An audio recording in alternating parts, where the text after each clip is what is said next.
Donc, merci d'être là aujourd'hui avec nous pour les rencontres 7e art. On va consacrer 1 heure à décortiquer 2 métiers qu'on connaît peu, qui suscitent beaucoup d'intérêt et de curiosité auprès du public.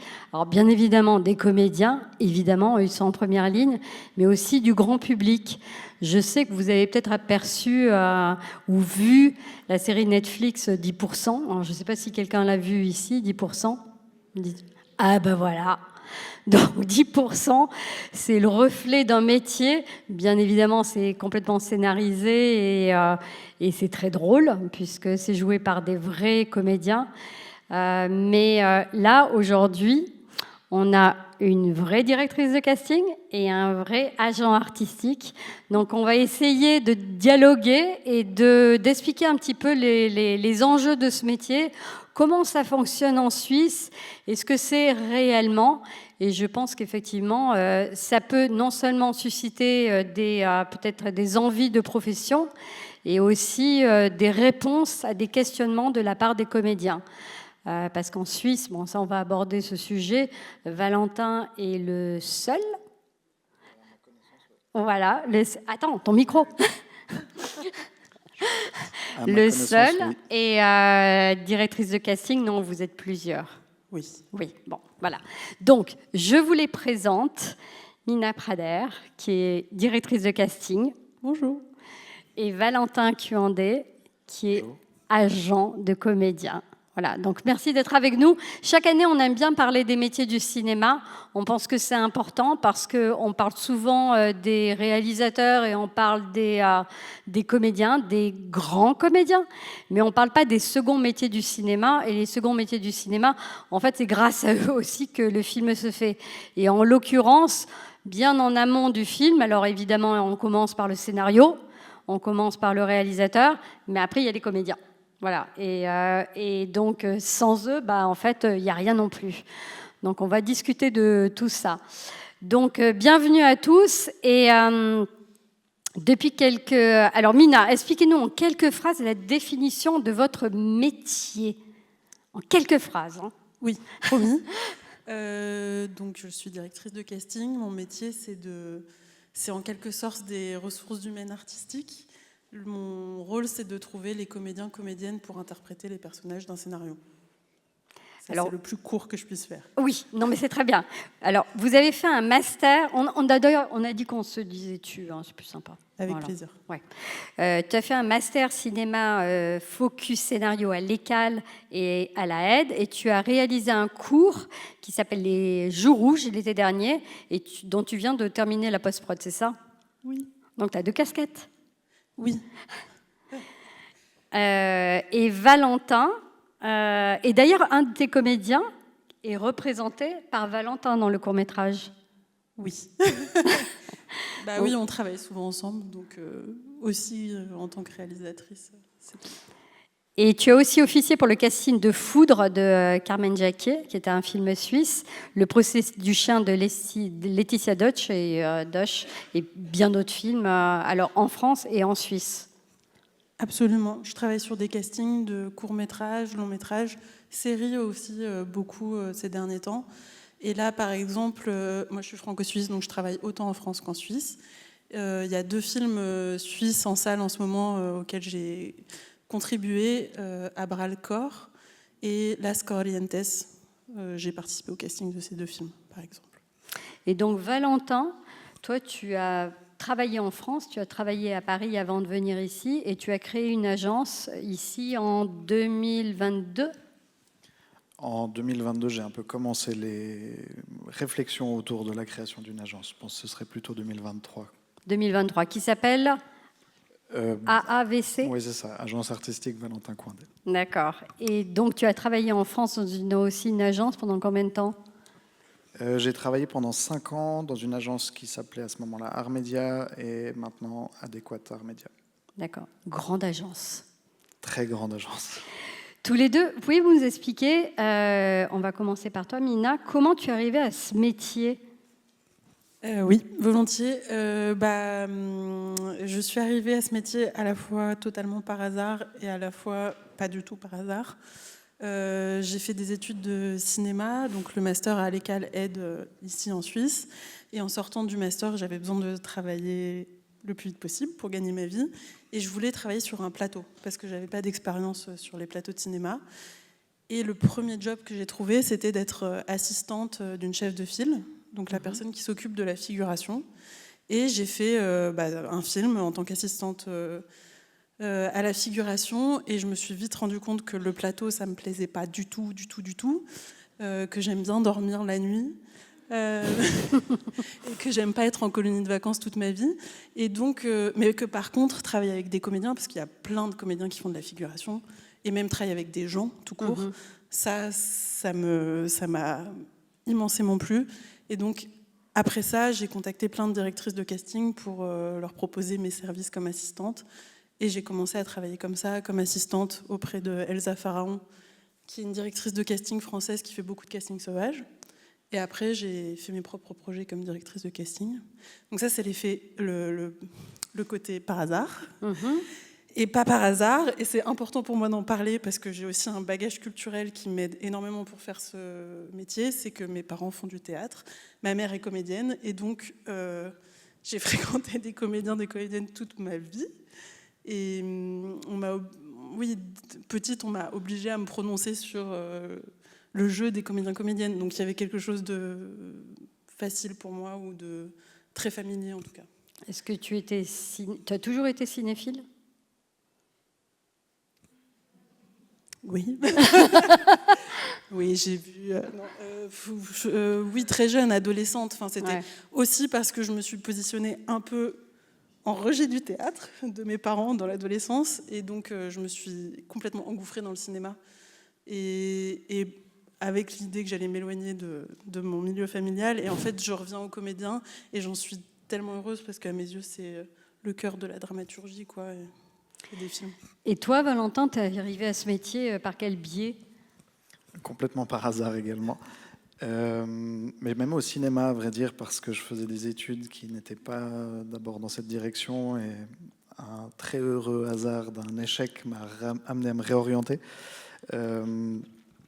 ici à Lausanne. Et ensuite, j'ai voulu faire une école de cinéma à Paris, où je suis parti en 2012 ou 2013, et avec une spécialisation en production, parce que je ne suis pas forcément hyper à l'aise devant les projecteurs, donc c'était clair pour moi dès le début que j'avais envie de travailler dans le cinéma, mais plutôt en coulisses. Donc tu comprends ce que vivent les comédiens à chaque fois, là. Là, maintenant, dans ma chair. Donc l'ambition au départ, c'était de travailler plutôt en production. Et c'est aussi pour ça que je trouve cette discussion intéressante, parce que le métier d'agent, ou d'ailleurs, on pourrait dire la même chose de directrice casting, c'est un métier qui a à peine été évoqué durant mes 3 ans de formation en production, et c'était vraiment à un moment donné où je cherchais du travail comme assistant de production, et que c'est extrêmement compliqué. Donc ça, c'est aussi un moment où j'ai bien compris les difficultés des comédiens qui cherchent des castings en envoyant un nombre incalculable de postulations à Paris. Je suis tombé sur une annonce pour une recherche de l'agence Armédia, et ça s'est bien passé. Et ensuite, j'y suis resté 5 ans. Et le premier jour où j'ai commencé, c'était le 6 juin, parce que c'était le lendemain de mon anniversaire. Par hasard, la personne que j'allais être amené à remplacer était malade ce jour-là, donc je me suis retrouvé par hasard au bureau qui allait être le mien pendant les années suivantes. Et ça a été un coup de cœur professionnel dès le premier jour. Et voilà. Et ensuite, en revenant ici en Suisse, c'était pas forcément l'ambition directement, mais ça s'est présenté. Et voilà. Alors, tu peux nous expliquer pourquoi ce métier n'existait pas ici, enfin en tout cas en Suisse romande, avant ton arrivée ? Alors c'est une théorie, mais qui me semble tenir. Juste. Elle est rationnellement assez cohérente en tout cas. C'est un métier méconnu, c'est un métier qu'on apprend sur le tas. on parlait de ça avant sur la question des directrices de casting, de comment la profession s'est créée, etc.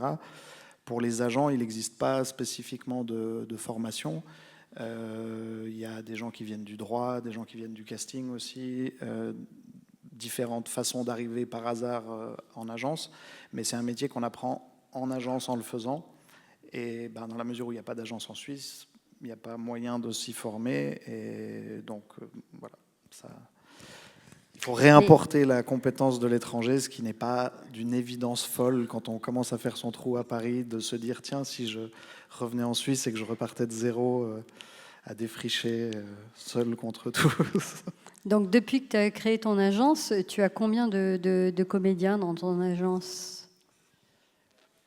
Je ne suis pas sûr du chiffre exact. Je crois que comédien-comédienne, on doit être à 37 aujourd'hui. Et réalisateur et scénariste, une dizaine environ. Ah oui, parce que dans ton pôle, il y a aussi les scénaristes et les réalisateurs. Ça veut dire qu'ici, les comédiens, ils doivent négocier eux-mêmes leur cachet ? Ici et ailleurs, dès le moment où ils n'ont personne pour les représenter, ils doivent non seulement négocier eux-mêmes, elles-mêmes leur cachet, mais aussi tout le reste, c'est-à-dire... tout ce dont nous, en tant qu'agents, on essaie de s'occuper, à savoir chercher des castings, des conseils. On n'a pas la science infuse. Le but, c'est pas de décider à leur place, c'est d'essayer d'avoir une discussion et une collaboration et un échange. Donc, c'est réfléchir à ce qu'on fait, comment on le fait, chercher des castings, négocier des contrats, se serrer les coudes quand ça va pas fort, etc. Comment on fait pour récupérer un mandat, entre guillemets, pour un film, Mina ? On attend. Quand j'ai commencé à maintenant, c'est par le bouche à oreille, et donc ce sont des producteuristes ou des réalisateuristes qui font appel à moi. Et quand j'ai commencé, pour me faire connaître, j'ai fait des films en tant qu'assistante, d'abord pendant 2 ans. Et ensuite, j'ai eu la chance de faire un premier film comme directrice de casting qui était Foudre de Carmen Jacquet. Et après, j'ai sollicité, pour faire cette bascule de l'assistanat à directrice de casting, j'ai sollicité plein de productions pour leur faire part de mon CV, qui j'étais. Et voilà. Et c'est comme ça que j'ai commencé. Et par contre, depuis, c'est les personnes qui ont travaillé avec moi qui soit me ressollicitent, soit parlent de moi autour d'elles, quoi. Donc en fait, ce que tu expliques, c'est un travail au fil des années pour entretenir une relation. Une fois que les gens te font confiance, ils font appel à toi au fur et à mesure. C'est l'idée, oui. Mais ça. Oui, donc plus je travaille, quoi. Ouais. En tant que directrice de casting, comment abordes-tu le choix de tes comédiens pour un rôle ? Je peux parler très très longtemps là-dessus. Donc faut m'interrompre, Valentin aussi. Si Vas-y. Donc pour comment réfléchir aux comédiens pour un rôle, la première étape c'est la lecture du scénario, qui me permet d'en avoir une compréhension, de réfléchir à ce que le film, quel est le cœur du film, et la chose la plus importante pour moi, c'est de bien comprendre le scénario pour proposer ensuite des comédiens-comédiennes qui ne soient pas redondants avec ce qui est écrit, qui viennent plutôt complexifier le récit ou l'ouvrir, quoi, parce que c'est le premier passage au réel, la première concrétisation. Donc il y a ça. Ensuite, il y a évidemment la discussion avec le réalisateur ou la réalisatrice, qui me permet en gros de rentrer dans sa tête. Enfin, mon but, c'est de les faire parler le plus possible, qui me transmettent toutes les références qu'ils peuvent avoir, que ce soit de la musique, des films, des tableaux, n'importe quoi, pour me faire une image de leur univers et de l'univers de leur personnage. Et j'ai ces 2 éléments. Ensuite, ce qui est très important pour moi, qui est un peu un de mes sujets, c'est de me questionner sur mes a priori sur les personnages, pour les questionner, pour essayer de toujours proposer d'autres profils, parce que le cinéma, c'est un environnement très conservateur dans les représentations. On voit des personnes très très similaires, et donc moi j'essaie toujours de proposer d'autres profils. Donc très concrètement, ça veut dire ne pas toujours proposer des personnes blanches, cis, hétérosexuel, valide, mince. Donc moi, j'essaye de vraiment réfléchir à ça. Et ensuite, je vais plonger dans ma mémoire, dans ma cinéphilie, dans les comédiens que j'ai vus au théâtre, les comédiens que je connais, et je fais appel aux agents pour qu'ils me fassent des propositions.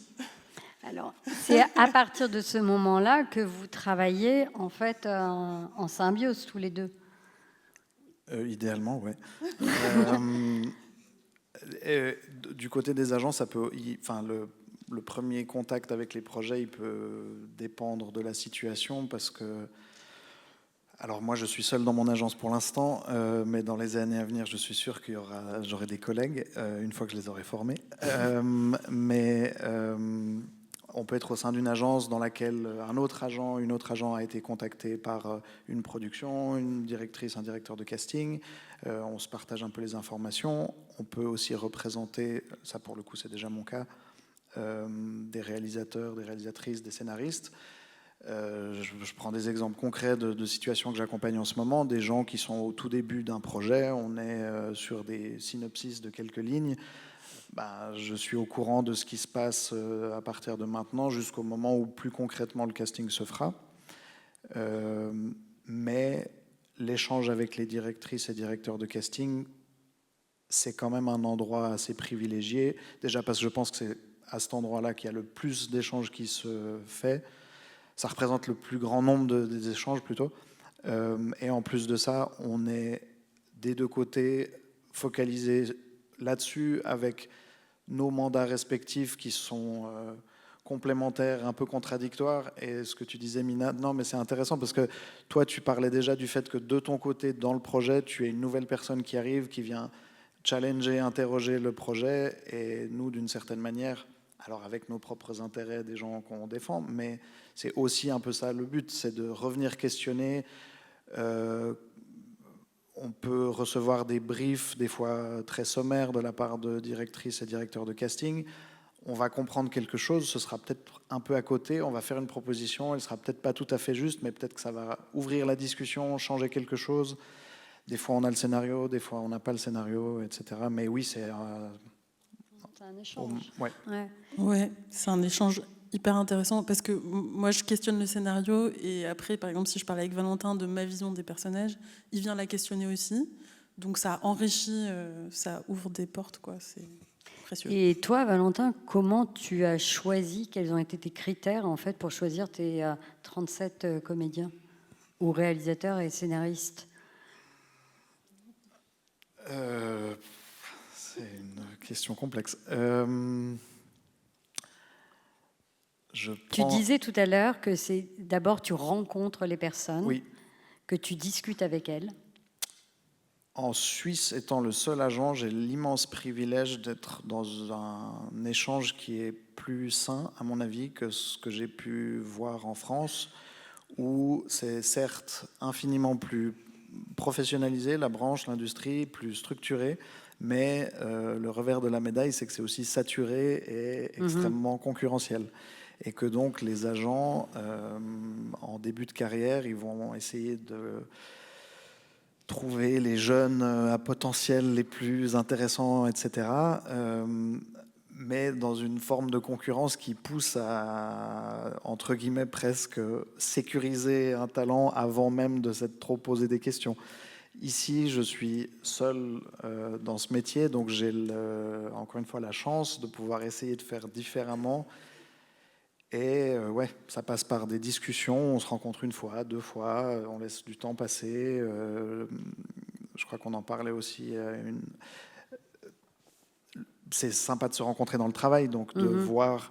On parlait du fait qu'ici, les gens sont surtout, statistiquement, dans la quantité de travail fait par les comédiens et comédiennes en Romandie, c'est une écrasante majorité de théâtre. C'est pas un souci en soi, c'est juste des fois c'est plus contraint que uniquement un choix. Donc le but c'est d'aller voir les gens au théâtre. Si quelqu'un me contacte et qu'on va boire un café et qu'on discute, c'est déjà une première rencontre, c'est déjà une première découverte. Et puis je dis un peu la même chose à tout le monde, à savoir si tu joues quelque part au théâtre, dis-moi, je viens si je peux. Et je crois que toi aussi, Mina, quand tu peux. Oui. Je pense qu'on fait ces métiers parce qu'on aime beaucoup le théâtre et le cinéma, c'est le point de départ, et les comédiens. Donc moi, dès que je peux, j'y vais. Mais je peux pas toujours, j'avoue. Et moi non plus. Et tout à l'heure, on disait, tu travailles avec le réalisateur, tu lis le scénario. Est-ce que tu arrives à imposer tes choix de comédien? Je n'impose jamais un choix. C'est pas le but. Mais par contre, j'essaye de convaincre. Et tous les cas de figure sont possibles. Il y a des réalisatrices avec qui je travaille vraiment main dans la main. On a la même vision. J'arrive à comprendre leur vision et à l'accompagner. Et on a aussi la même vision, je dirais, un peu politique de quelle représentation on veut amener sur les écrans. Dans ces cas-là, généralement, on est d'accord. Et c'est en fait le travail des comédiens qui nous convainc. Ça va être les meilleurs comédiens-comédiennes. Et c'est un peu... À ce moment-là, il n'y a plus besoin de convaincre qui que ce soit, a priori. C'est une évidence. Parfois, avec les personnes qui sont plus du côté financier de la production, ça demande de convaincre les productrices et surtout les diffuseurs. Là, il faut les convaincre que c'est la bonne personne. Et j'y arrive pas toujours, mais je m'efforce de le faire. Valentin, explique-nous comment tu prépares un comédien à un casting. Est-ce que tu travailles avec eux main dans la main pour préparer un casting? La réponse courte, c'est non. La réponse un tout petit peu moins courte, c'est... je pense que ça dépend des gens. Il y a des gens qui ont une très longue expérience et qui n'ont pas forcément besoin de... En fait, peu importe l'expérience. Et ça, c'est une toute petite parenthèse plus générale par rapport à mon travail. J'essaye d'adapter ce que j'apporte à chacun et chacune en fonction des besoins de chacun et de chacune. On parlait de négociation de contrat. Il y a des gens qui peuvent être très à l'aise avec ça, pour qui c'est pas un souci en soi de dire non, moi j'aimerais tant, ou de dire d'avoir ce genre de discussion. C'est moins un problème pour certains, plus pour d'autres. L'idée, c'est de s'adapter et de répondre aux besoins, parce qu'on ne sert à rien si ce n'est défendre les intérêts des personnes qu'on représente. On n'a pas d'intérêt propre. On a des intérêts propres, mais ils découlent des intérêts des gens qu'on défend. Et donc, pour les castings, c'est un peu la même chose. Moi, ce que j'essaye de faire, c'est de partager je sais pas si on parle d'une scène, ma compréhension, ma lecture. Mais comme je disais avant, j'ai pas la science infuse, donc c'est juste un point de vue parmi d'autres. Et puis, en fait, c'est d'être là pour être un interlocuteur avec les gens avant qu'ils passent leurs essais. Il y en a certains dont je sais que c'est un enjeu important, une source de stress. Aujourd'hui, je l'expérimente. J'étais stressé avant de venir sur cette scène. Donc, je compatis. C'est d'essayer de... Je ne suis pas comédien, je n'ai pas de formation de comédien, donc je ne vais pas essayer de les préparer en termes de jeu, mais plutôt d'essayer de dire, voilà, moi j'ai lu ça, j'ai compris ça. Des fois, j'ai lu le scénario en entier, ce qui n'est pas leur cas, et je peux leur donner des informations complémentaires pour essayer un peu d'enrichir leur compréhension de la chose. C'est plutôt ce genre de discussion que j'essaye d'avoir avec elle et eux. Et puis, ça c'est à l'échelle d'un seul casting, mais ce que j'essaye aussi de faire, c'est avec une même personne discuter avant, après les castings, une fois, deux fois, trois fois, puis d'essayer de faire un peu un comparatif. Une première personne qui me dit, là j'étais extrêmement stressé, ça s'est mal passé, ah mince, essayons de réfléchir à pourquoi, voyons comment ça se passe la prochaine fois, et puis au bout de 3-4 fois, si ça se passe mieux, c'est chouette. Et toi, Mina, est-ce que tu travailles un petit peu en amont avant une audition, avant un casting avec les comédiens, ou c'est vraiment ce qu'on connaît, c'est next, allez hop, devant la caméra, vas-y, déballe ton texte? Je parle pas comme ça, ça c'est sûr. Mais par contre, non, je prépare pas les comédiens parce que moi je suis pas comédienne. Je sais regarder les gens, mais je ne sais pas jouer, et c'est leur métier. Ils savent jouer. Moi, je suis là pour les regarder et pour savoir ce que le réalisateur cherche ou la réalisatrice cherche. Donc c'est pendant le moment du casting que je vais travailler avec eux. Et mon but, moi, en tant que directrice de casting, c'est de faire en sorte que le moment du casting, qui est extrêmement difficile, je le sais, puisse redevenir un lieu de travail, de recherche, peut-être même de plaisir, qui sait, par miracle. Et donc c'est à ce moment-là que je vais échanger avec les comédiens, comédiennes, les diriger et leur proposer des choses. Mais c'est pas tant sur... c'est absolument pas parce que je saurais mieux qu'eux comment jouer, c'est aussi pour les tester sur la relation de travail. Parce qu'en casting, on cherche les meilleurs comédiens possibles. Je suis complètement tournée à vous. Mais on cherche aussi les meilleurs partenaires de travail pour le ou la réalisatrice. Et ça, c'est mon travail, de m'assurer que la communication puisse se faire correctement. Il y a Guillaume Marbeck, qui est ce jeune comédien qui a reçu un César, d'ailleurs, oui. Qui a incarné Jean-Luc Godard dans le film Meilleur Nouvelle espoir, Vague. Il a reçu un César ? Ouais, meilleur. Oui, meilleur jeune espoir. Je n'ai pas regardé les Césars. Il n'a Ah, pas oui, reçu, juste, ouais, voilà. ça, Merci. Mais qui est meilleur espoir, du coup, masculin? Donc, il a incarné Jean-Luc Godard dans le film Nouvelle Vague de Richard Linklater. Et il a fait une vidéo très, très drôle pour inciter les agents à le prendre. Est-ce que pour vous, maintenant, il faut faire ce genre de choses pour sortir du lot et essayer d'attirer les agents, directeurs de casting? Est-ce qu'il faut trouver quelque chose de différent?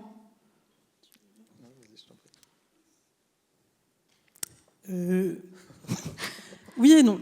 Oui, parce que si c'est génial, c'est génial. Et quelqu'un qui est génial, on a envie de le rencontrer, on est curieux. En revanche, si ça ne correspond pas du tout à votre façon d'être, à votre personnalité, se forcer à faire ça, il me semble que c'est contre-productif et en tout cas inutile. Et ce n'est pas un problème, parce que moi, j'ai aussi... Une des choses qui m'excite dans mon métier, c'est de pouvoir découvrir des gens. Alors le terme n'est pas très approprié parce qu'ils existent, les gens, voilà.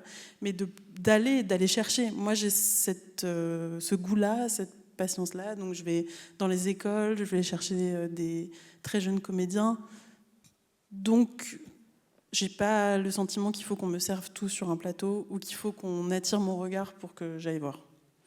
On parle maintenant de self-tape. Ça a un peu changé maintenant la manière de se vendre en tant que comédien de self-tape. C'est quoi exactement? Et si tu peux nous expliquer aussi ce que c'est, bon, je sais, mais un casting sauvage, c'est quoi aussi? Alors, une self-tape, c'est une pratique qui s'est démocratisée pendant le Covid. Ça veut dire que le comédien, la comédienne fait son casting tout seul chez lui, se filme, se donne la réplique, ou alors est accompagné de personnes qui le filment, qui lui donnent la réplique, qui le dirigent éventuellement. Donc ça veut dire un auto-casting, quoi, fait maison, ce qui est extrêmement difficile. Moi, je suis contre. J'essaye de ne pas procéder par self-tape. Ceci dit, comme ça s'est démocratisé, c'est rentré dans les mœurs et du coup le temps accordé par les productions au casting tient compte de ça. Et donc faire du casting par self-tape, ça prend moins de temps. Donc moi, on me donne beaucoup moins de temps pour faire mon travail. Donc parfois, je suis obligée, pour laisser leur chance à plus de gens, de quand même procéder par self-tape. Mais à mes yeux, c'est dommage. Est-ce que les réseaux sociaux, tous les deux, ont changé vos métiers par rapport à vos métiers, par rapport aux comédiens, ce qui concerne les annonces, ce qui concerne les comédiens ont maintenant leur propre Instagram où ils se mettent en scène. Est-ce que ça c'est positif?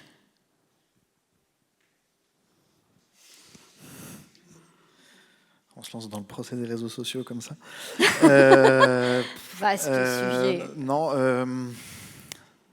Il y a des fois, la question qui revient, c'est est-ce qu'il faut avoir un Instagram, je sais pas combien de dizaines de milliers de followers pour avoir une chance.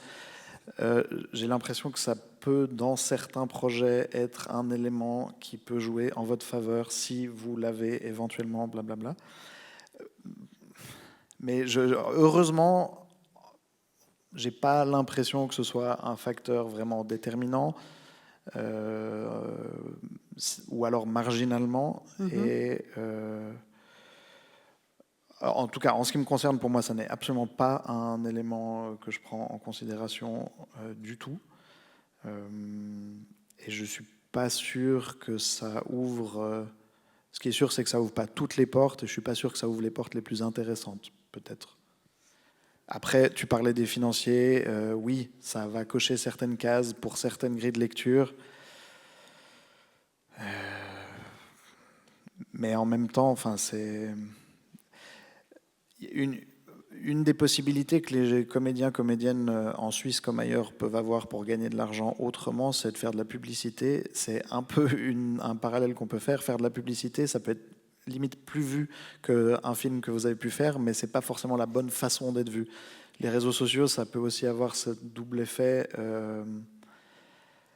Je pense pas que tout ce qu'on montre et fait sur les réseaux sociaux, ça travaille de manière très positive votre image. C'est un métier d'image. On a une image de marque dont il faut prendre, à mon avis, soin si on peut. Et les réseaux sociaux, c'est peut-être pas toujours ça. Ouais, toi aussi, je pense à la même chose. Y a ce truc, en gros, c'est un peu une caricature, mais ça existe. Il y a des diffuseurs qui vont vouloir qu'on aille caster des influenceurs ou des influenceuses parce qu'ils ont plein de followers. Mais bon, c'est pour certains projets, certains profils, voilà, ça c'est un truc. Mais c'est même pas des comédiens, comédiennes, c'est des gens dont c'est le métier, les réseaux sociaux. Et moi, de mon côté, les réseaux sociaux, ça m'est utile pour diffuser mes annonces. Ça m'est utile pour pour communiquer avec les comédiens. Ça m'est utile. Moi, j'aime bien suivre les comédiens, comédiennes sur les réseaux sociaux parce que ça me permet d'avoir connaissance de façon un peu naturelle de leurs actualités. Donc, s'ils jouent au théâtre, s'ils ont n'importe quoi, ça me permet éventuellement d'aller les voir. Sans qu'ils aient besoin de m'écrire des mails auxquels je n'ai pas forcément le temps de répondre. Et il y a aussi un aspect qui, d'après moi, peut être positif. Il y a des personnes qui n'ont pas accès, par exemple, à des études supérieures, pas accès au circuit traditionnel du théâtre, qui peut être fermé d'une certaine façon, pas accès à des rôles cinéma-télévision, et qui vont se mettre en scène eux-mêmes sur les réseaux sociaux. Et donc, c'est une porte d'entrée qui est plus démocratique, et sous certains aspects. Et moi, ça me permet de voir des très jeunes comédiens, comédiennes, et j'en suis contente. Après, voilà. C'est une autre scène, un peu. Alors, peut-être moins pour toi, Mina, mais comment tu te rémunères, en fait, sur les comédiens ? Sur les comédiens. Alors, je ne me rémunère pas sur les comédiens. comédiens. C'est pas beau, ça. Ça commence très mal, cette question. Mais non, mais 10%, voilà. Oui, voilà, c'est 10%. C'est 10%, c'est tout à fait ça. En France, donc la série a été adaptée maintenant dans pas mal de pays, mais la version originale, c'est la version française. Ça s'appelle 10% parce que c'est la commission que perçoivent les agences calculée sur la base du salaire des personnes qu'elles représentent. Parce qu'en France, c'est légalement le taux qu'on peut appliquer. Il serait interdit d'appliquer 11%, par exemple. Pour une raison qui m'échappe complètement, pour le travail de mannequin, c'est 20%. Je ne sais pas pourquoi. Pourquoi ? Je ne sais pas. Mais voilà, c'est pas le même pourcentage. Du coup, moi, simplement, je n'avais pas trop envie de réinventer la roue. Donc, en revenant ici, quand j'ai créé mon agence, je te disais, en 2022, c'est plutôt le moment où j'ai d'abord fait un peu des recherches et pris le temps d'essayer de rencontrer les productions, notamment, qui sont amenées à me payer, pour voir comment est-ce qu'ils percevaient l'idée d'une agence et d'un agent en Suisse, tout en sachant, parce que je l'ai vécu du côté français pendant plusieurs années, en travaillant sur plein de projets suisses, ils ont tout à fait l'habitude de parler avec des agents, mais français jusqu'alors. Ça aurait été un peu étrange qu'ils n'acceptent pas de discuter avec un agent local si c'est OK de travailler avec des agents parisiens. Mais dans la même idée, l'idée c'était de se dire, ils ont l'habitude des Français, je vais m'inscrire dans cette même ligne-là et leur proposer les mêmes conditions. Donc 10% aussi. En Suisse, ça pourrait être autre chose. Il n'y a pas une loi spécifique. Enfin, si, il y a une loi, mais qui s'applique. Bon, bref. Un vaste Tout est sujet en soi. Ici. Oui. Mais du coup, très prosaïquement, lorsque je discute des rémunérations d'une personne que je représente, on discute traditionnellement en Suisse romande comme on le fait en France, à savoir on parle d'une rémunération brute sur laquelle, une fois qu'on est d'accord, on calcule 10% en plus que je facture indépendamment à la production. D'accord. Donc, ma rémunération n'impacte normalement, en tout cas pas sur le chiffre, la rémunération du comédien ou de la comédienne ou du scénariste ou de la réalisatrice ou réalisateur. Ouais, non, voilà. Et toi, Mina, ça fait partie du budget du film, en fait, ton travail? Oui, je suis rémunérée en tant que technicienne sur les films, en salaire, quoi. Ouais. Pardon, ce que je voulais juste ajouter, je me souviens, c'est que du coup, je ne coûte rien non plus aux personnes que je représente en dehors des moments où elles font des projets qui sont rémunérés. J'ai beaucoup d'amis comédiens, que ce soit ici ou en France, et à chaque fois, ce qui revient, c'est un peu une espèce de leitmotiv, c'est « ouais, j'ai un agent, mais il fait rien pour moi ».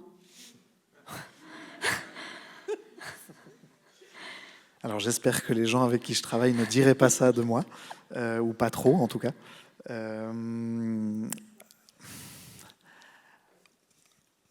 Pour donner un exemple peut-être... Je t'attaque pas personnellement. Non, je ne l'ai pas pris comme ça. Non, mais un exemple sur la perception des choses. Moi, au quotidien, ma tâche numéro 1, c'est d'essayer de voir quels sont les projets qui existent en casting. Donc, chercher cette information quand elle n'est pas facilement accessible. Quand elle l'est, essayer de voir quels sont les rôles recherchés et de faire des propositions, que ce soit par téléphone, par email ou en personne quand on voit les gens, pour proposer des gens. Un comédien, je peux le proposer 25 fois et peut-être qu'il y aura un rendez-vous casting. Lui, ce dont il aura connaissance, c'est du rendez-vous casting, pas des 25 fois où j'ai parlé de lui, ou des 24 qui ne seront pas suivis d'effets. Donc, il y a un petit biais sur la perception. Et puis, par ailleurs, je pense qu'il y a des agents qui sont peut-être moins consciencieux que moi. En tout cas, je confirme que c'est vrai ce que tu dis. On parle souvent de comédiens et parfois on les voit pas en casting parce que ça colle pas, mais on en parle. Enfin, toi, tu fais ton travail, quoi. Et il y a aussi, c'est vrai, un espèce de mystère autour de la recherche de tournage. On ne sait pas trop comment récupérer en fait des annonces sur les tournages. Enfin, tout est flou.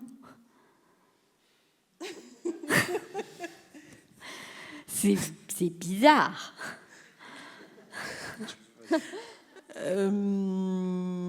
Il n'y a pas d'obligation de publier chaque film, où il en est. Donc, non, c'est pas bizarre. Les entreprises qui ont des projets autres que cinématographiques, on ne sait pas ce qu'elles font. Voilà. Y a une des raisons pour lesquelles les coordonnées, par exemple, des directrices de production, les gens qui engagent tout le monde sur un film, directrices de casting ou autres ne sont pas publiés à l'instant où un casting commence, c'est que sinon, vraiment, on ne s'en sortirait pas. On serait inondé de mails. Voilà.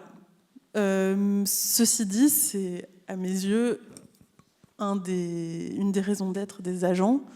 Moi, et je ne suis pas la seule, quand j'ai des castings, je communique avec les agents et qui peuvent donc en parler à leurs comédiens et parler aux comédiens qui correspondent. Et ça ne sert à rien que des comédiens qui n'ont rien à voir avec les rôles recherchés nous écrivent, nous contactent, parce que c'est pas qu'on... Enfin, il ne s'agit même pas de savoir s'ils sont bons ou mauvais, c'est juste qu'il n'y a pas de rôle pour eux. Donc, voilà.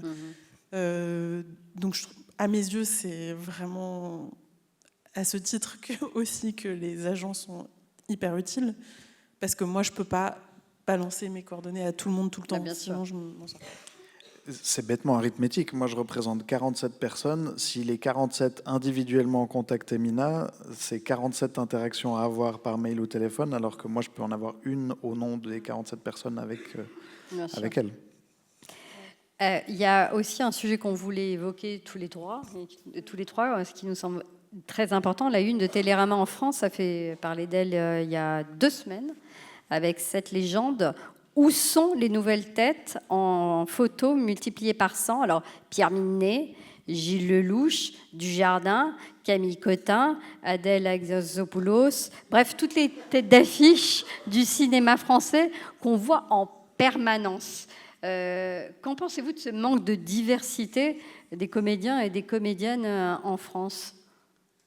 Alors, on parlait tout à l'heure de Raphaël Quenard, qui est le dernier en date, qui est à peu près sur tous les films. Et est-ce que c'est, enfin, comment vous pouvez faire quelque chose pour contrebalancer en fait cet effet toujours les mêmes? J'y vais ou tu... Alors, la raison principale de ce manque de diversité, c'est le fonctionnement de financement du cinéma. Les budgets des films se montent, on dit ça, sur les noms, sur les stars. Les financeurs s'engagent à partir du moment où il y a une star ou une tête d'affiche ou quelqu'un dont ils considèrent que la personne va faire venir le public à tort. À mon avis, c'est pas les seules personnes qui feront venir le public. Donc ça, il y a un aspect financier. Moi, de mon côté, c'est un sujet qui me préoccupe beaucoup. Évidemment, moi, on m'engage pas lorsque c'est Pierre Ninet qui va jouer un rôle, puisque il va pas passer de casting, Pierre Ninet. Enfin, c'est plutôt la production qui va le supplier d'accepter. Ça marche dans l'autre sens. Mais il me semble que s'il y a si peu de visages qui incarnent le cinéma français, parce que là on parle surtout de cinéma français, pour moi ça vient d'un problème plus profond et plus structurel, qui est le problème de la représentation au cinéma. Comme je le disais rapidement tout à l'heure, le cinéma est très très très très conservateur dans les représentations, beaucoup plus que le théâtre par exemple. Et il y a une extrême uniformisation des personnes représentées à l'écran, à tout niveau, que ce soit leur morphologie, leur origine, leur identité de genre, tout ça c'est extrêmement restreint. Moi, c'est ce qui me motive dans mon métier, c'est d'essayer de toujours proposer des personnes différentes pour que la représentation s'ouvre un peu. Et à mes yeux, lorsqu'il n'y aura plus que des personnes minces, blanches, cis, hétérosexuelles, bourgeoises à l'écran, il n'y aura plus que 5 comédiens ou 10, je ne sais pas, toujours à nouveau en tête d'affiche. Voilà. Mais pour donner des petits chiffres, car je pense que c'est important, il y a une étude qui a été faite en 2022 qui s'appelle Cinégalité et qui a analysé tous les films français sortis en 2019. Et les résultats sont très clairs sur la problématique de la représentation. 85% des personnages principaux sont blancs. 95% des personnages principaux sont hétérosexuels. Il n'y a que 6% de personnages en situation de handicap. Il y a 0 personnage trans. Il n'y a que 6% de femmes racisées. Donc voilà, c'est une réalité très problématique. Ah oui, c'est sans appel. C'est sans appel. En gros, les personnages principaux du cinéma sont des personnes valides, blanches, je répète, cis, hétérosexuelles, bourgeoises, minces, voilà. Mais je pense que c'est possible de bouger ça moi, à mon point de départ, vraiment au plus bas de l'échelle, proposant pour chaque rôle systématiquement des personnes différentes. Pour donner un petit exemple, c'est la meilleure façon d'avoir d'écrire un personnage de femme qui ne soit pas misogyne, c'est de donner un rôle d'homme à une femme. Moi, c'est quelque chose que je fais souvent, de proposer des actrices d'un autre genre que ce qui a été écrit au scénario. C'est ce qui s'est passé pour le film Alien. Le personnage de Sigourney Weaver, c'était un rôle masculin à la base. Et c'est un personnage féminin qui a marqué l'histoire du cinéma. C'est pas pour rien. Donc moi, j'essaye de faire des choses comme ça, ou de proposer des actrices trans pour un rôle qui ne parle pas du tout de transidentité, ce genre de choses. Et ça passe parfois. Et c'est trop bien. Le problème, tout l'enjeu maintenant, c'est que les financiers qui produisent les films, qui donnent de l'argent pour les films, eux, ils veulent rentrer dans leur bille et ils veulent des noms où ils savent très bien que grâce à ces personnes, c'est Camille Cotin, c'est Pierre Ninet, ça va plus ou moins marcher, logiquement. Je ne suis pas sûr que les chiffres le montreraient de manière si claire, spécialement en France. Aux États-Unis, ils ont un peu plus un côté mathématique. Tu coûtes plus que tu rapportes, ça se passe très vite moins bien pour toi. En France, je ne suis pas sûr que les chiffres montreraient ça. Et alors, je crois qu'il a très bien marché en France aussi, mais il a cartonné en Espagne le film Sirat récemment. Ah oui. On parlait de différents profils. Enfin, à part Sergi Lopez, moi je connaissais personne. Je ne sais pas si c'est des personnes qui étaient identifiées en Espagne ou pas. Il ne me semble pas. Les anglo-saxons, ils nous montrent de manière répétée avec des séries où on connaît personne, que en fait la star du projet, ça peut être le projet et pas la tête d'affiche. Que les têtes d'affiche, c'est quelque chose qu'on peut... Enfin, ça se fabrique. Personne n'est une tête d'affiche intrinsèquement. Non, mais enfin, c'est con, hein, mais c'est vrai.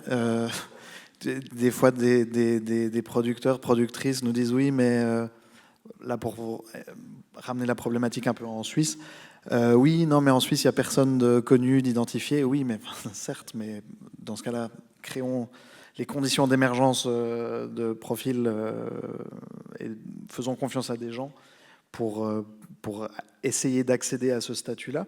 Et il y a un peu cette tension. Le cinéma, c'est une industrie artistique. Le raccourci que peuvent faire certaines, encore une fois, je pense pas de manière si factuellement juste, c'est de se dire on va chercher à minimiser le risque financier en prenant ce qui nous semble être une solution sage, à savoir Pierre Ninet ou je sais pas qui. Et d'une part, c'est, à mon avis, on peut faire la démonstration que ça n'est pas si juste comme raisonnement, et d'autre part, si c'est toujours en faveur, enfin dans ce sens-là qu'on tranche cette question-là pour une production artistique, le côté artistique souffre du côté économique et ça peut pas être systématiquement dans ce sens-là. Spécialement si c'est aussi la France est un pays qui aime bien se voir comme exceptionnel, je pense, dans sa production artistique notamment. Le cinéma d'art et essai, etc., devrait justement reposer sur d'autres logiques.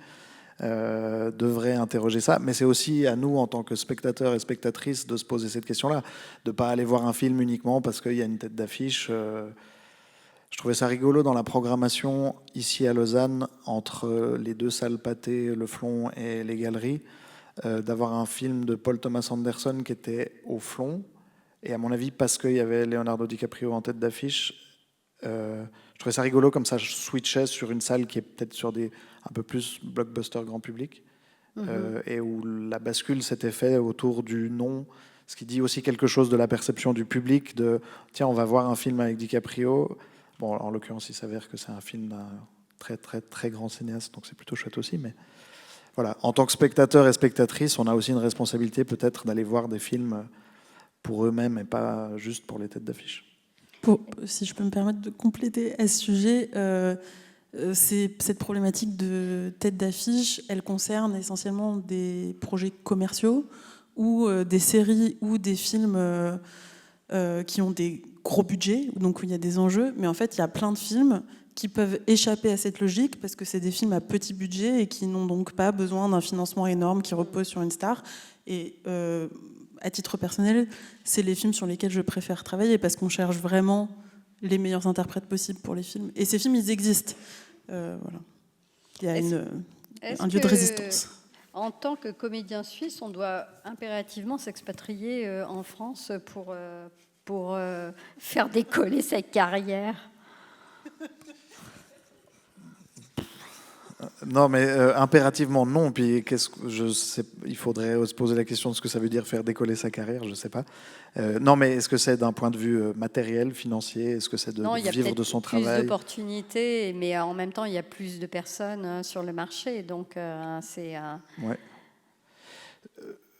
Je pense que ça a un avantage important de travailler en France qui ne devrait pas être un avantage important, c'est-à-dire qu'il y a un biais de validation. Une fois qu'on revient en Suisse, on est considéré plus sérieusement par l'industrie locale parce qu'on a travaillé en France.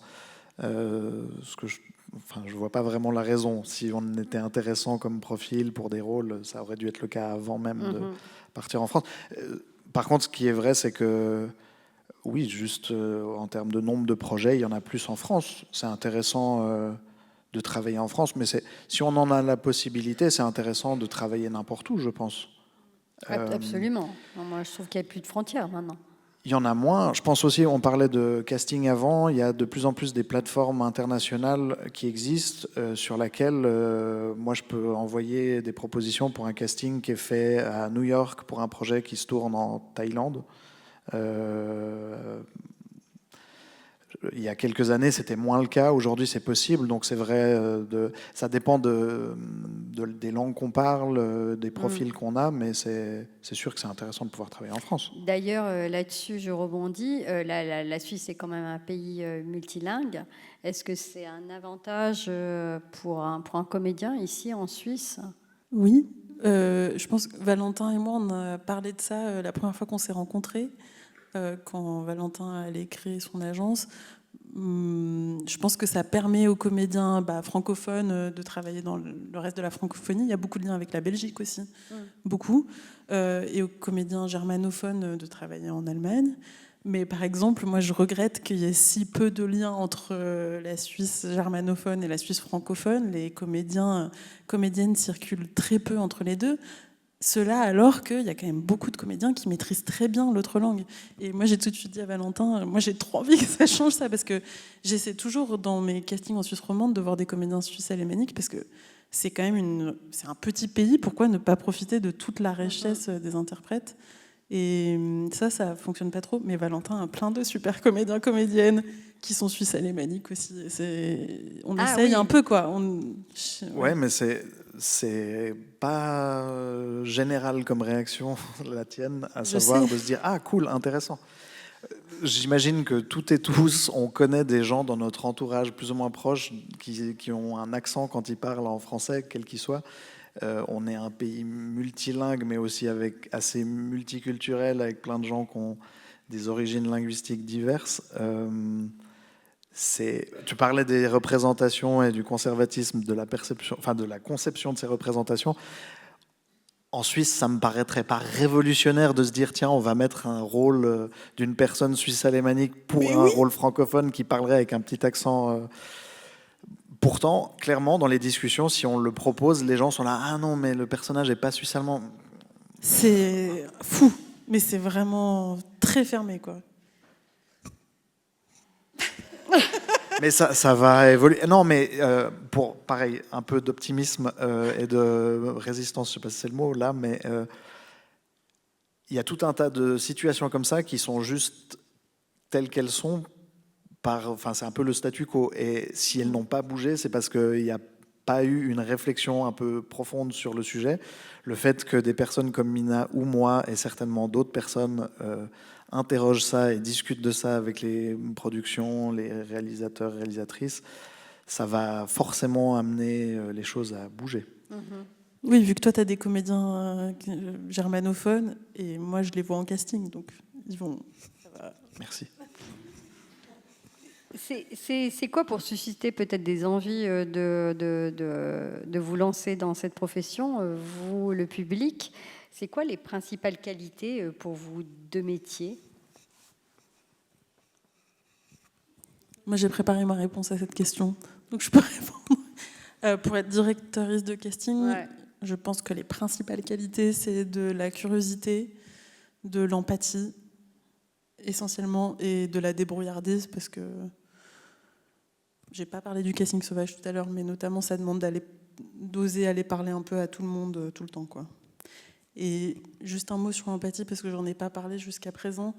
Moi, je considère que mon métier de directrice de casting, c'est aussi un métier de care, d'une certaine façon, et que mon boulot, c'est de faire en sorte que les comédiens, comédiennes soient bien traités.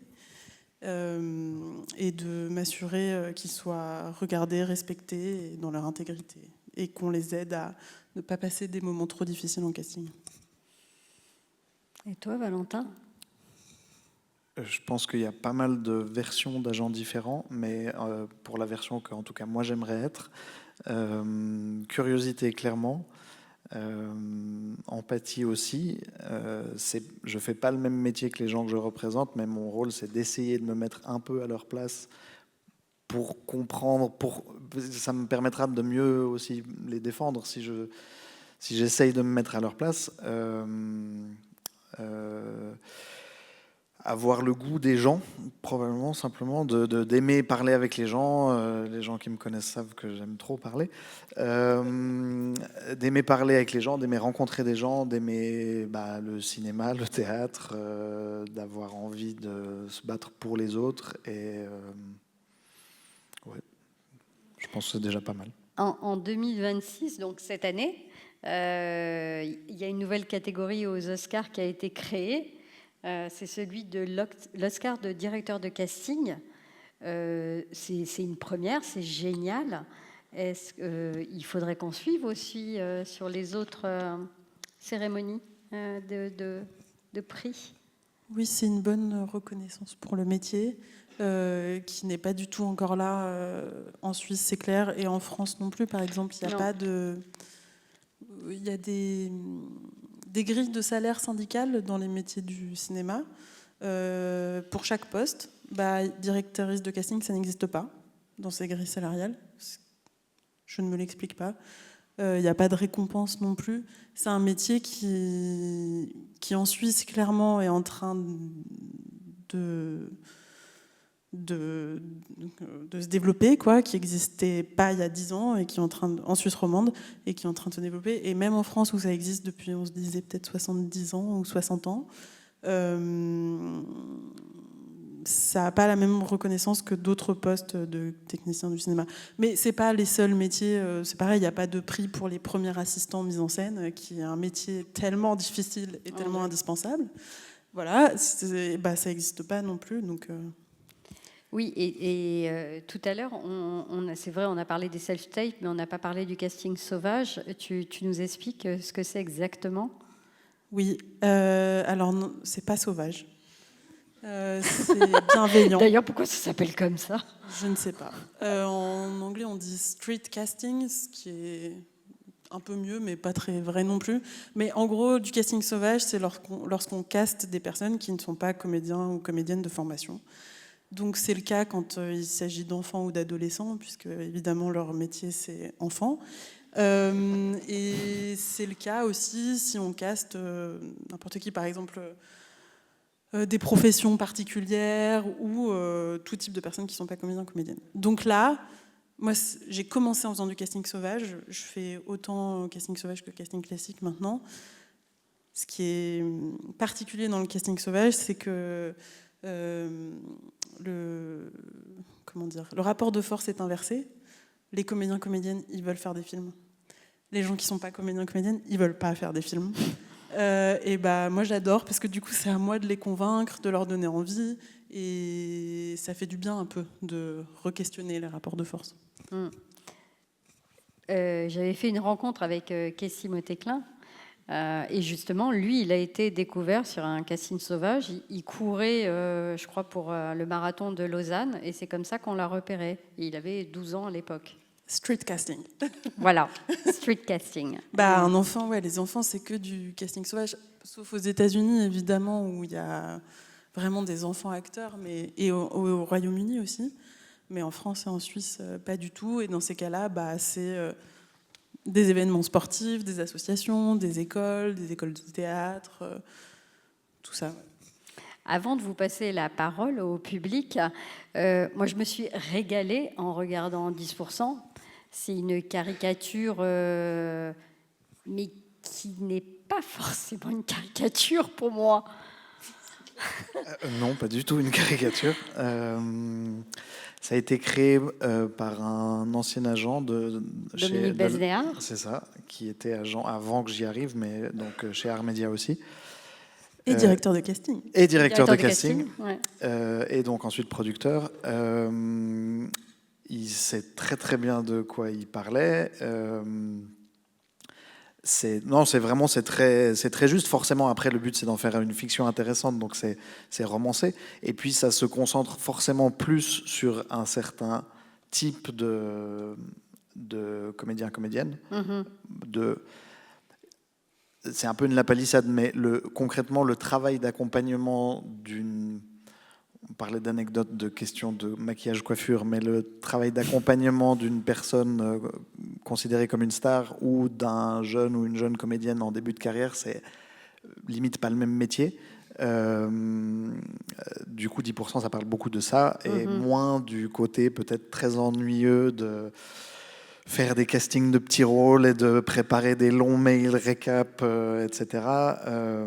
Mais non, c'est très juste. C'est probablement un peu tendre sur les comédiens et comédiennes pour des raisons évidentes, c'est-à-dire qu'ils ne viendraient peut-être pas autant se moquer.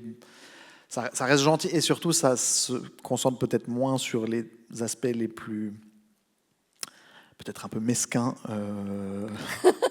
Non, mais des questions d'ego et d'argent, c'est peut-être pas. Ça ferait une moins bonne fiction de toute manière, mais c'est peut-être un peu sous-représenté par rapport à ce que c'est dans la réalité. Moi, j'ai adoré celui avec Isabelle Huppert, où elle passe d'une pièce de théâtre à Shanghai, au lendemain sur un tournage à Paris. Elle est comme ça dans la vie. Et quand un des protagonistes lui dit « Mais comment tu tiens? Tu prends de la coke ?» Elle fait « Bah, évidemment !» Mais bon. Je pense qu'elle peut faire la blague parce que peut-être qu'elle n'en prend pas. On va vous passer le micro maintenant, donc profitez-en.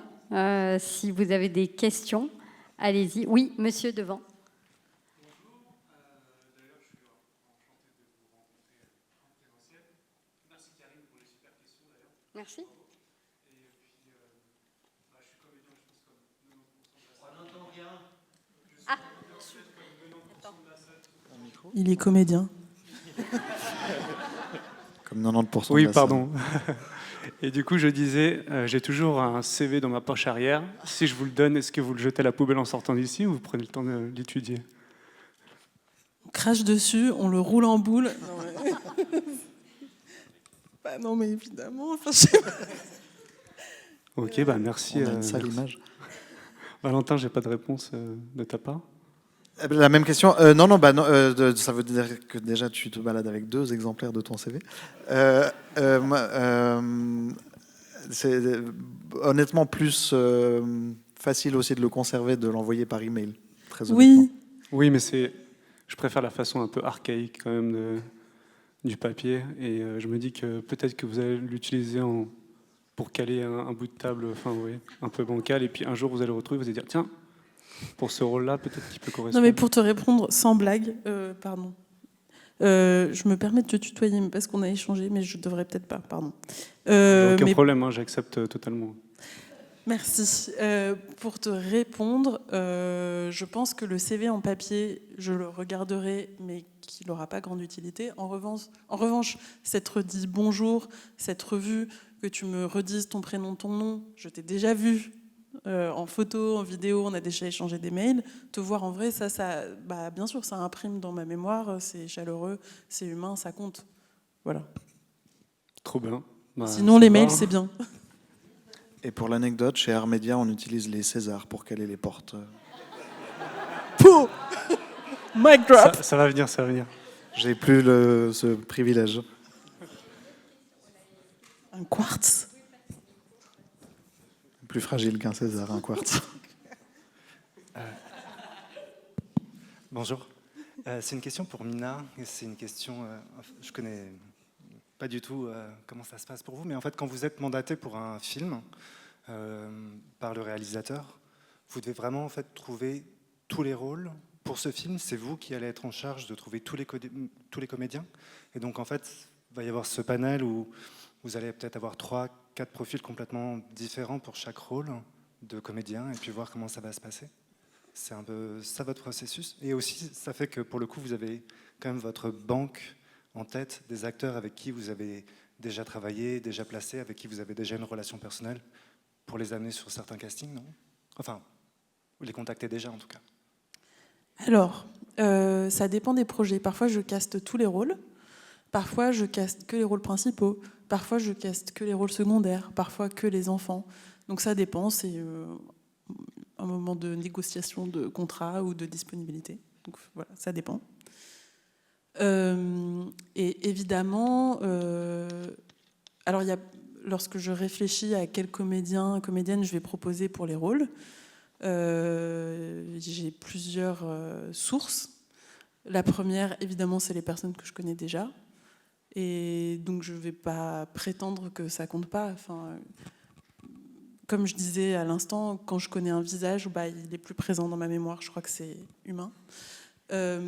Et ensuite, c'est toute ma culture télévisuelle, cinématographique et de théâtre. Je vais beaucoup, beaucoup au théâtre. Et ensuite, c'est les personnes dont on va me parler. Ça peut être les agents qui m'en parlent, ou ça peut être ce dont j'entends parler par d'autres directrices de casting. Ça m'arrive aussi très souvent d'en parler avec d'autres directrices de casting qui connaissent d'autres personnes pour qu'elles on s'échange un peu des idées. Et moi, j'essaye de chercher parce que j'aime bien rencontrer de nouvelles personnes et proposer des nouvelles personnes. Donc, aller dans les écoles de comédiens, comédiennes et aller le plus possible au théâtre. Donc, je ne sais pas si je réponds à votre question. Cool. Bonjour. Alors, je voulais juste... j'ai une question, du coup. En fait, oui, tu disais tout à l'heure par rapport à l'attitude au travail pendant les castings. En fait, tu peux préciser un peu cette attitude-là qui est... qu'est-ce qui est sollicité un peu est-ce que c'est une compréhension du projet ou est-ce que c'est quelque chose de l'ordre de être hyper disponible et assez perméable aux directions d'actrices, etc. Mais qu'est-ce qui est intéressant, du coup, préciser cette attitude de travail, quoi. Volontiers, bonjour. Bonjour. C'est tout ce que tu dis, là, le fait d'être à l'écoute, d'être flexible, de pouvoir proposer différentes choses, de pas être... d'être dans le travail, dans le dialogue. Ça, c'est un peu des qualités que je vais rechercher en général. Et il y a un autre élément, c'est une analogie qui est peut-être un peu malheureuse, mais que je trouve parlante, c'est que mon métier, c'est un peu aussi un métier de marieuse. Il faut que ça matche entre les réalisatrices et les actrices. Et ça, moi, je le vois en casting. Parfois, c'est en présence des réalisatrices, donc c'est très concret.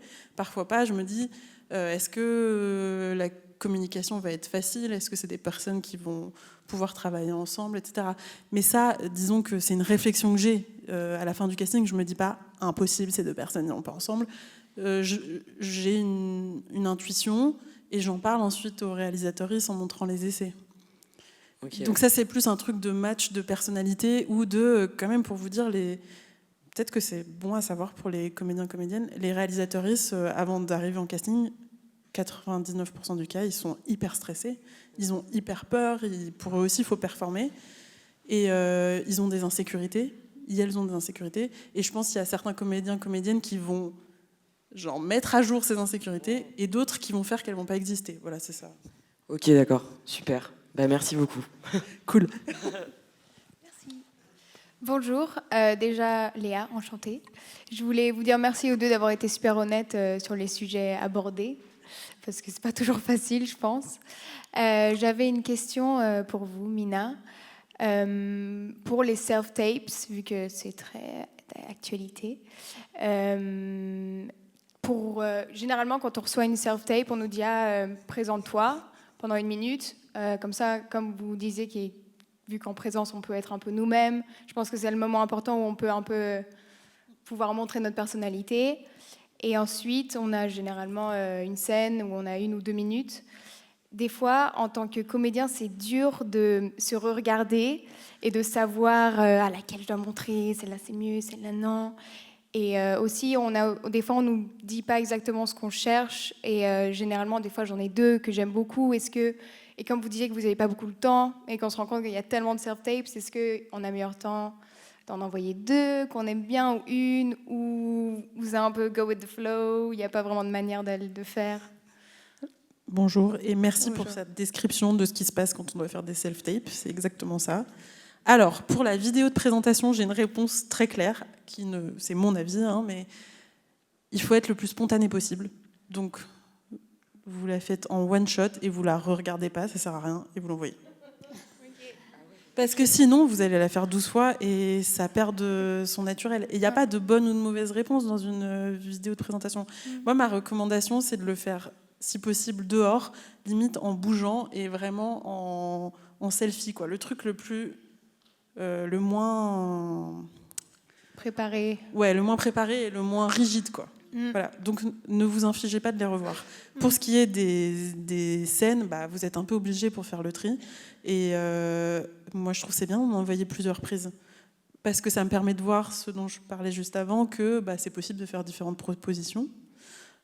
Pas 25 prises, évidemment, mais 2 ou 3, c'est très bien. Sauf si on vous dit, n'en envoyez qu'une. Là, pas le choix. Mais si on vous le dit pas, 2 ou 3, c'est très bien. Mais par contre, si vous en envoyez 2 ou 3, qu'elles soient différentes. Parce que si vous envoyez 2 ou 3 fois la même chose, là, on va se dire, je comprends pas. Ouais. Ok, merci. Merci beaucoup. Avec plaisir.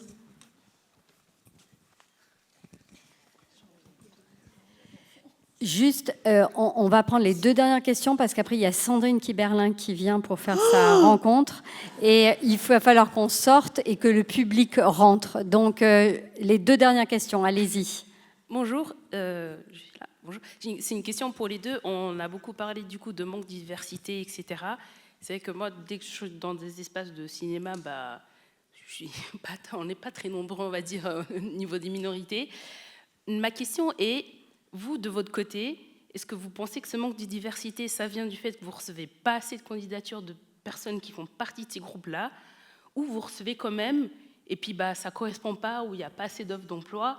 C'est quoi le problème? Est-ce que ça vient des 2 côtés? Est-ce qu'on ne se propose pas assez? Mais en même temps, il y a un manque de propositions. Donc, du coup, vous, est-ce que vous voyez quand même beaucoup de personnes non valides ou personnes racisées qui viennent vers vous, ou pas du tout? On aura du coup un peu une réponse un peu différente, mais je pense dans la logique un peu similaire. Je pense qu'il y a une sous-représentation des profils racisés, par exemple, dans les comédiens, comédiennes, en tout cas moi, que j'ai pu rencontrer. Et il y a 2 ans, il me semble, le spectacle de sortie de la Manufacture était un spectacle d'archives autour du Festival d'Avignon. Et il y a une archive qu'ils ont explicité qu'ils avaient renoncé à jouer parce qu'ils étaient... C'était pas strictement vrai, je crois, mais en gros, ils étaient 16 blancs au plateau. Et du coup, ils ne pouvaient pas jouer cette archive-là. Et en fait, ça disait quelque chose on va pas faire de la sociologie de comptoir en 2 secondes, mais j'imagine qu'il y a une autocensure aussi de certains métiers, de certaines formations, etc. Je pense que le problème, il est à différents endroits, et je crois que tu l'as formulé en disant des 2 côtés. Ouais, je pense que ça vient un peu des 2 côtés, mais ensuite, après, il faut que les possibilités soient fournies, et puis que les gens puissent se voir à l'écran, et puis que c'est un peu con, hein, mais on a des aspirations qui viennent parce qu'on voit des gens qui nous ressemblent à l'écran. Et si on n'a pas ça, j'imagine que ça limite On parlait de vocation de nos métiers, mais c'est la même chose pour les représentations de ce qu'on voit à l'écran. Absolument d'accord. C'est un problème qui vient des 2 côtés, donc on peut s'efforcer de faire bouger les choses dans les 2 sens, mais moi j'encourage toutes les personnes qui souhaitent être comédiens, comédiennes à se lancer, quel que soit tout. Je veux dire, il y a pas de. Plus il y aura de diversité dans les comédiens, plus on pourra proposer de diversité, plus ça pourra changer. Il faut que ça bouge des 2 côtés. Et quand même une petite note positive d'espoir. Parmi les comédiens professionnels un peu installés en Suisse romande, il y a très peu de comédiens et de comédiennes racisés, par exemple. Et les diffuseurs le déplorent. Donc, il y a une place à prendre. Donc, il faut y aller. Voilà. Mais ça bouge lentement. Hein. Ça, c'est... Je suis désolée, on va faire notre instant 10%, mais Sandrine Kiberlin va arriver, il va falloir qu'on parte. Donc, j'espère que ça vous a plu. Merci beaucoup. Merci Karine.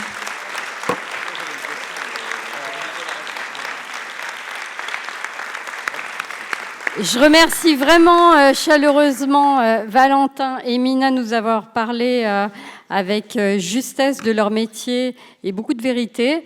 Et si ce genre en fait de débat vous intéresse, on peut en refaire sur ce thème-là parce que voilà, j'avais l'impression qu'il y avait beaucoup de questions, donc on peut recommencer ce genre d'exercice si ça vous a plu. Voilà. Ça nous a plu, ouais.